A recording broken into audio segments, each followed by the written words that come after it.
Assalamualaikum.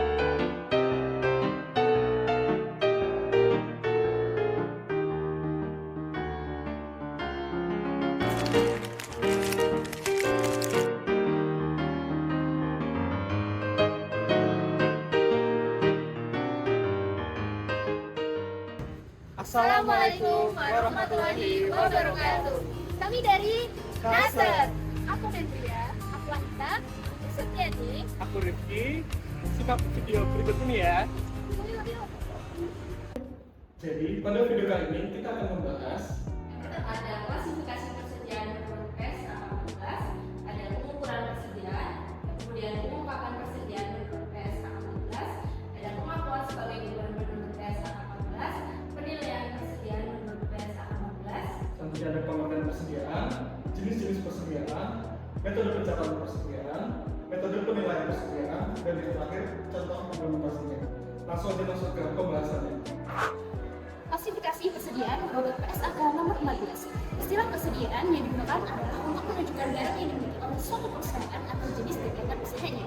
Persediaan dapat dibagi menjadi 3 jenisnya. Yang pertama ada persediaan barang mentah, persediaan barang dalam proses, dan yang terakhir ada persediaan barang jadi.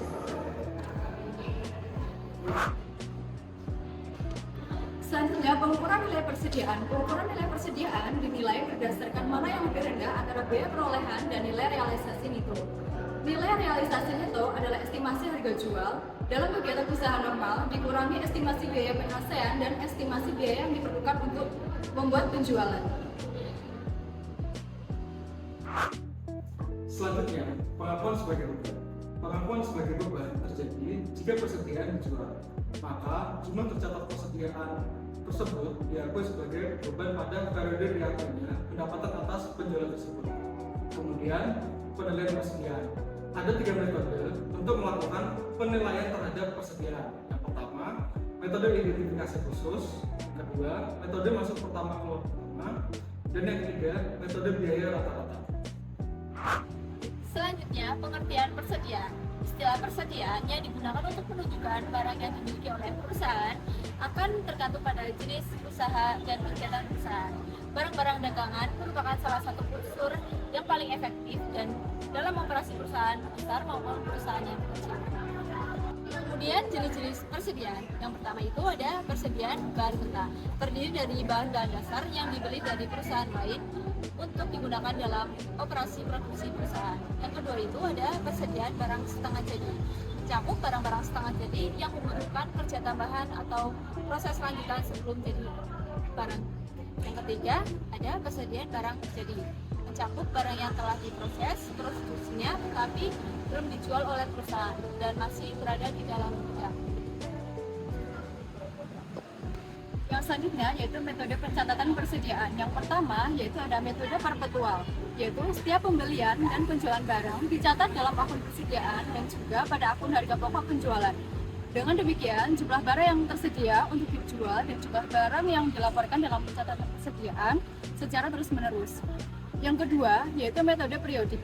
Pencatatan dalam metode fisik atau yang disebut juga dengan metode periodik, akun harga pokok penjualan dihitung dengan mengurangkan sisa barang pada akhir periode dari barang tersedia untuk dijual selama periode tersebut. Sisa barang pada akhir periode dihitung dengan melakukan perhitungan fisik terhadap sisa persediaan yang ada.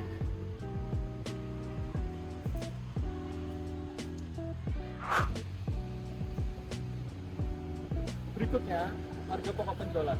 Harga pokok penjualan terkait langsung dengan penerimaan penjualan. Penjualan dalam satu periode atau merupakan jumlah unit yang terjual dikalikan dengan harga jual. Sedangkan harga pokok penjualan merupakan jumlah unit yang sama dikalikan dengan biaya per unit, atau dapat diartikan harga pokok adalah jumlah yang dapat diukur dalam satuan uang dalam bentuk kas yang dibayarkan atau nilai jasa yang diserahkan atau dikorbankan, atau utang yang timbul, atau tambahan modal dalam rangka pemasukan barang dan jasa yang diperlukan perusahaan, baik pada masa lalu maupun pada masa mendatang. Nah, supaya teman-teman lebih paham terkait pembahasan persediaan yang diimplementasikan dalam PSAK nomor 14, di sini kami memberikan contoh yang diimplementasikan pada PT Mayora Indah Tbk. Indah Tbk merupakan salah satu perusahaan fast moving customer goods industry yang telah diakui keberadaannya secara global.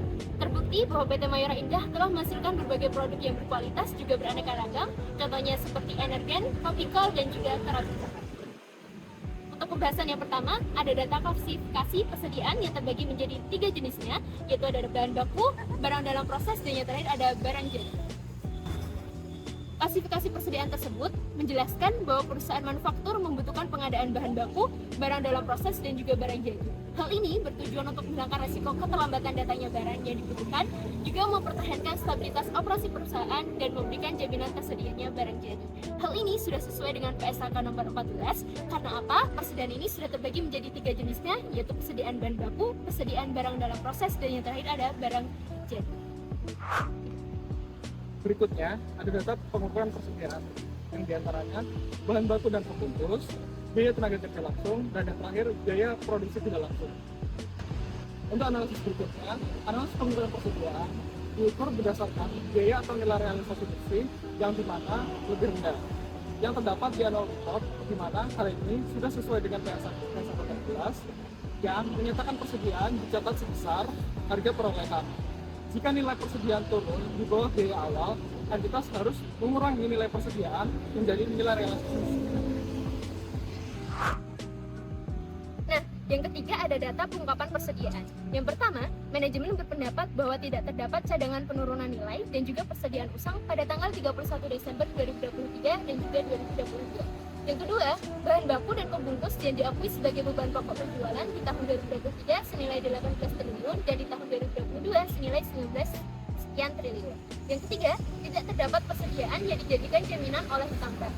Yang keempat, persediaan telah dicadangkan terhadap resiko kebakaran dan juga resiko lainnya kepada PT Asuransi Sentral Asia dan PT Asuransi Wahana Tata sebagai pihak ketiga dengan jumlah pertanggungjawaban sebesar 273.304.000 US dollar dan 256.475.200 US dollar pada tanggal 31 Desember 2023 dan juga 2022.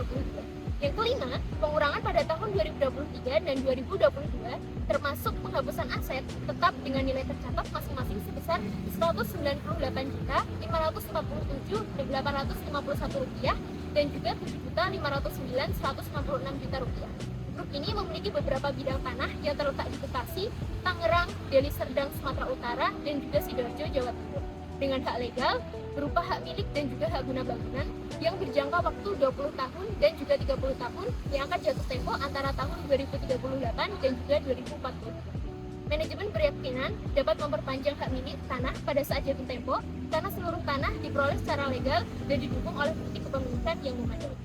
Selanjutnya, yang keenam, ada aset tetap kecuali tanah telah diasuransikan terhadap resiko kebakaran pencurian dan juga resiko lainnya kepada PT Asuransi Sentral Asia dan juga PT Asuransi Wahana Tata sebagai pihak ketiga dengan jumlah pertanggungjawaban sebesar 852.745.500 juta US dollar dan 53.832.300 US dollar pada tanggal 31 Desember 2023 dan juga 826.181.900 juta US dollar pada tanggal 31 Desember 2022. Yang terakhir, manajemen berpendapat bahwa nilai pertanggungjawaban tersebut cukup untuk menutupi kemungkinan kerugian atas aset yang dipertanggungjawabkan. Selanjutnya, yaitu data pengakuan persediaan.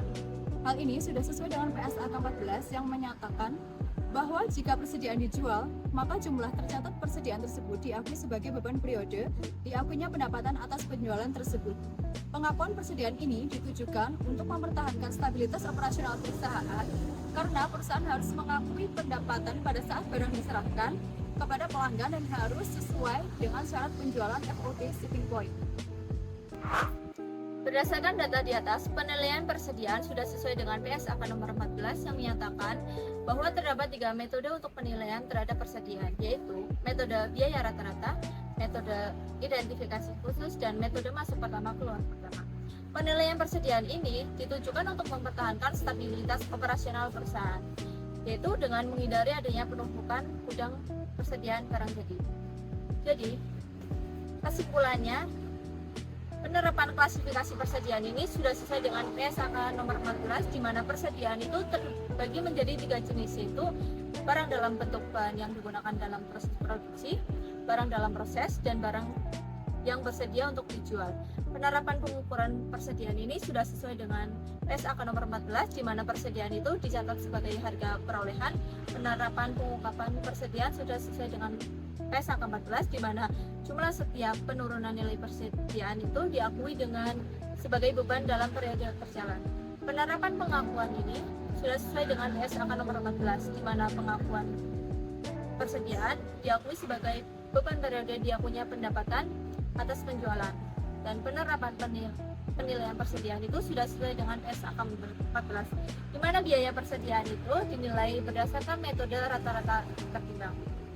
Sekian pembahasan pada video kali ini, semoga dapat dipahami. See you!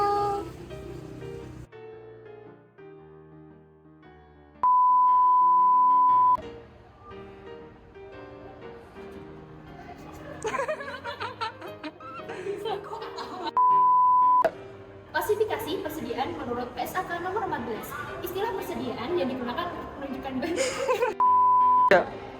Istilah persediaan yang digunakan untuk menunjukkan barang yang dimiliki oleh suatu perusahaan akan tergantung padanya usaha. Selanjutnya, pengukuran persediaan. Pengukuran nilai persediaan dinilai berdasarkan mana yang lebih rendah antara nilai perolehan nilai. Satu lagi. Habis bacanya habis mau ngomong apa? Jadi pada video kali ini kita akan membahas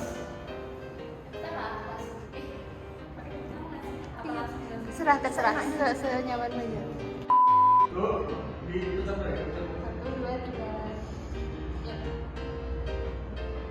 Selanjutnya, pengakuan sebagai beban. Pengakuan sebagai beban terjadi.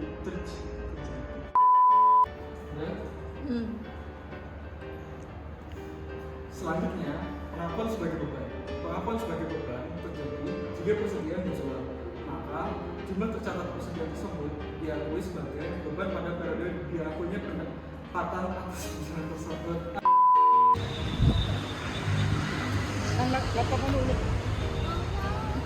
Atau mau ini aja, nggak duduk tapi gini. Set, set.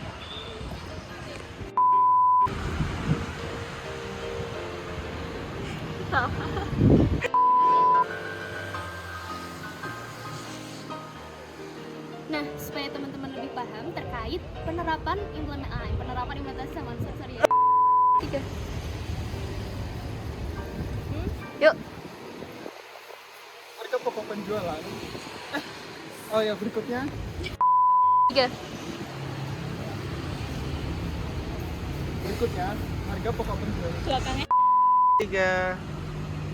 Assalamualaikum. Sekian pembahasan pada video kali ini, semoga dapat dipahami. See you! Gimana? Dewi,